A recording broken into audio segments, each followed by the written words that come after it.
जी हाँ बच्चों, आज के इस वीडियो में पाठ 9 ग्राम जीवनम हम सॉल्व करेंगे।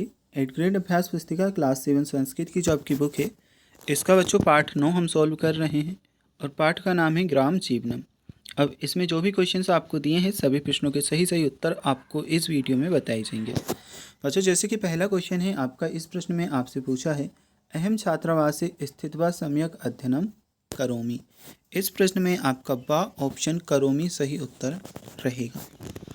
चलिए, पहले क्वेश्चन के बाद में हम समझते हैं आपका दूसरा क्वेश्चन। झिरी ग्रामस्य जनः वदन्ति। झिरी नाम का जो गांव है, इसमें जो लोग हैं वह क्या बोलते हैं, कौन सी भाषा बोलते हैं? तो आंग्ल भाषा मतलब अंग्रेजी, तेलुगु भाषा मतलब तेलुगु, संस्कृत और कन्नड़।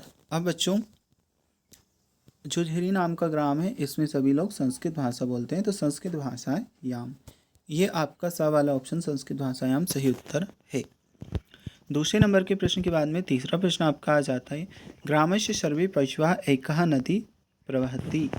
इसमें आपका आ जाएगा प्रवहति, बा ऑप्शन प्रवहति इसमें सही उत्तर है। अब अगला क्वेश्चन है चौथा प्रश्न, कृषकः कृषि कर्म कुर्वन्ति। इसमें आपका बच्चों सा ऑप्शन कुर्वन्ति सही उत्तर है। चौथे नंबर के क्वेश्चन के बाद में पांचवा प्रश्न हम समझते हैं, देशस्य अधिकः जना वसन्ति। देश के अधिकतर लोग कहाँ रहते हैं? तो ग्रामेषु मतलब गांव में रहते हैं। सा ऑप्शन ग्रामेषु आपका सही उत्तर आएगा। बच्चों, इन क्वेश्चन के बाद में रिक्त स्थान आपको दिए हैं, तो 6 नंबर के रिक्त स्थान में हमें दिया है कृत्वा इति पदे कत्वा प्रत्यय अस्ति। क्योंकि बच्चों, इसका अगर हम धातु प्रत्यय अलग करेंगे तो का कृत्वा का क्या बनेगा? कत्वा। कत्वा में आपका प्रत्यय आएगा क्रा प्लस कत्वा। ठीक है,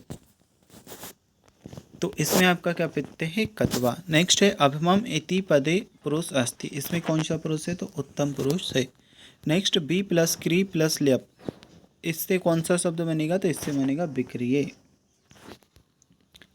ठीक है, कृषकः तापम शीतम च सहित्वा कर्म कुर्वन्ति। इस प्रश्न के उत्तर में लिखोगे कृषि कर्म। अब है बच्चों आपका 10वां प्रश्न, ग्रामम दृष्ट्वा अहम अति प्रसन्नम अभवन्। इसमें आ जाएगा आपका अहम। चलिए ठीक है, 10वें क्वेश्चन का उत्तर आप ये लिख लोगे। अब हम देखते हैं आपका अगला क्वेश्चन, एक पदेन के लिए प्रश्न दिए हैं, छात्राः ग्रामीण जनैः सह वार्तालापं कृत्वा किं ज्ञातवन्तः। इस प्रश्न के उत्तर में आ जाएगा ग्राम जीवन विषय। अब इसके बाद में 12वां प्रश्न है, पत्रवाहक का काम बादयति। जो पत्रवाहक था उसने क्या बजाई? तो द्वार घंटी काम, द्वार की घंटी बजाई, द्वार घंटी काम। 12वें नंबर के प्रश्न के बाद में बच्चों आपका 13वां प्रश्न है, परिश्रमशीलः के सन्ति। परिश्रमशील कौन है? तो इसमें आपका उत्तर आ जाएगा कृषका, मतलब कृषक जो है परिश्रमशील हैं। 13वें नंबर के क्वेश्चन के बाद में बच्चों आपका 14वां प्रश्न आ जाता है, कस्मिन् ग्रामे जनः संस्कृतेन एव भाषन्ते। कौन से ग्राम में जो लोग होते हैं संस्कृत बोलते हैं? इस प्रश्न के उत्तर में आएगा आपका झिरी ग्रामे। अगला क्वेश्चन एक वाक्य से है बच्चों। इन प्रश्न में हमसे पूछा है, भारत देशे औद्योगिक प्रदूषणात् के रहिता सन्ति। भारत देश में औद्योगिक प्रदूषण से क्या रहित हैं? तो इस प्रश्न के उत्तर में आएगा, ये ग्रामः नगरात् दूरे स्थितः ते औद्योगिक प्रदूषणात् रहितः सन्ति। जो लोग उद्योग मतलब शहर से दूर गांव में रहते हैं, वह औद्योगिक प्रदूषण से रहित हैं। ठीक है, तो ये आपका उत्तर। चलिए, इसके बाद में अगला क्वेश्चन हम समझते हैं बच्चों, सम्यक अध्ययनम कः करोति। इस प्रश्न के उत्तर में आएगा सम्यक अध्ययनम दीपेशः करोति। 16वें नंबर के प्रश्न के बाद में 17वां प्रश्न आपसे पूछा है, बलिवर्धाते बहवः पशवः कुत्र सन्ति। इस प्रश्न के उत्तर में आएगा बलिवर्धाते बहवः पशवः रामपुर ग्रामे सन्ति। इस क्वेश्चन के बाद में हम अगला प्रश्न देखते हैं 17वां। ठीक है बच्चों, तो ये तो हो ही चुका है, हम ये प्रश्न अभी 2 बार रिपीट हुआ है, तो इसे 2 बार मत लिखिएगा, एक ही बार लिखना है 17वें प्रश्न का उत्तर। ठीक है, एक ही प्रश्न है और एक ही उत्तर, 2 बार बस यहाँ पर आ गया है।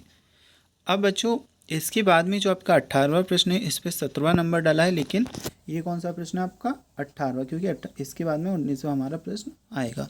तो छात्रावासः कश्मीर नगरे अस्ति। इस प्रश्न के उत्तर में लिखोगे छात्रावासः इंदौर नगरे अस्ति। अब 17वें नंबर के क्वेश्चन के बाद में बच्चों आपके दीर्घोत्तरी टाइप के प्रश्न हैं। प्रश्न क्रमांक आपका 19, इसमें पूछा है परितः शब्द युक्तम वाक्यम लिखत। ठीक है, तो इसमें हमें क्या क्या करना है, परितः शब्द से युक्त वाक्य लिखना है। बच्चों उत्तर में आप लिखोगे ग्रामम परितः कृषि भूमि अस्ति और ग्रामम परितः वृक्षा सन्ति। अब इसके बाद में हम देखते हैं आपका खा वाला क्वेश्चन, पार्श्वे इति प्रयोग युक्तम वाक्यम लिखत। पार्श्व ये वाला प्रयोग युक्त वाक्य हमें लिखना है। तो बच्चों मम पार्श्वे एकः पुस्तिका अस्ति, तब पार्श्वे का अस्ति। चलिए इसके बाद में हम देख लेते हैं बच्चों नेक्स्ट आपका क्वेश्चन नंबर 20, पंच खाद्य वस्तूनि नामानि लिखत। 5 खाने की वस्तु के नाम लिखना है। पहला हमने लिखा अन्नम, दूसरा बच्चों दूधम, तीसरा हम लिखेंगे यहाँ पर फलम, चौथा आपका होगा सागम और 5वां मांसम। बच्चों इसके बाद में हम देखते हैं आपका खा वाला प्रश्न इसी का, ग्रामस्य से पंच पशुनाम नामानि लिखत। गांव के 5 पशुओं के नाम लिखना है।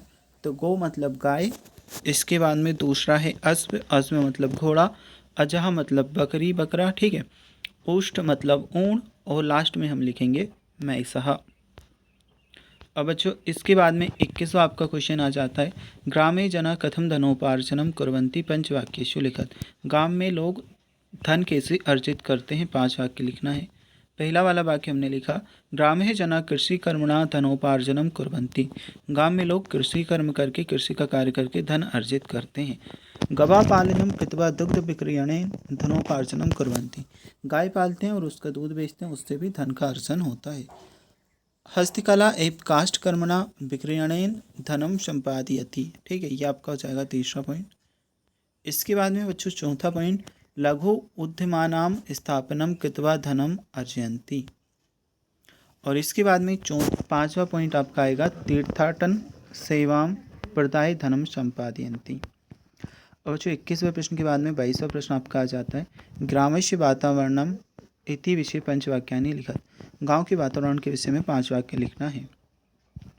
तो पहला पॉइंट आप लिखोगे बच्चों, ग्रामस्य वातावरणम शुद्धम स्वच्छम च भवति। दूसरे पॉइंट में बच्चों आपका आ जाएगा, ग्रामे वायु निर्मलः तृणे पुष्पः सुगन्धितः च अस्ति। तीसरे पॉइंट में बच्चों आ जाएगा, ग्रामे नद्यो सरसः च जलम निर्मलम अस्ति।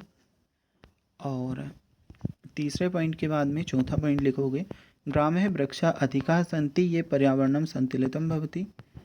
और इसके बाद में जो आपका 5वां पॉइंट है इसमें लिखोगे, ग्रामस्य वातावरणम मौनम शांतम च अस्ति। अच्छा इसके बाद में 23वां प्रश्न हमसे पूछा है, ग्रामः प्रदूषितम न भवेत् अतः प्रदूषणां रक्षोपायान लिखत। तो बच्चों इसमें हम लिखेंगे वृक्षारोपणम कुर्वन्तु। और दूसरा पॉइंट आएगा, जलस्य शुद्धिकरणम कुर्वन्तु। तीसरे पॉइंट में लिखोगे प्लास्टिक वस्तूनां न्यून वापरम कुर्वन्तु, मतलब प्लास्टिक की जो वस्तु होती हैं उनका कम उपयोग करेंगे। कूड़ेदानानां व्यवस्थित प्रयोगम कुर्वन्तु, कूड़ेदान का व्यवस्थित प्रयोग करेंगे। जैविक अपशिष्टम कंपोस्ट रूपेण उपयोगम कुर्वन्तु। तो बच्चों जो आपका पार्ट 9 तक कंप्लीट हो चुका है। अगर आपको पार्ट 10 महर्षि पाणिनि के उत्तर देखना है तो लिंक में लिखा डिस्क्रिप्शन बॉक्स में, वहाँ से आप देख सकते हैं।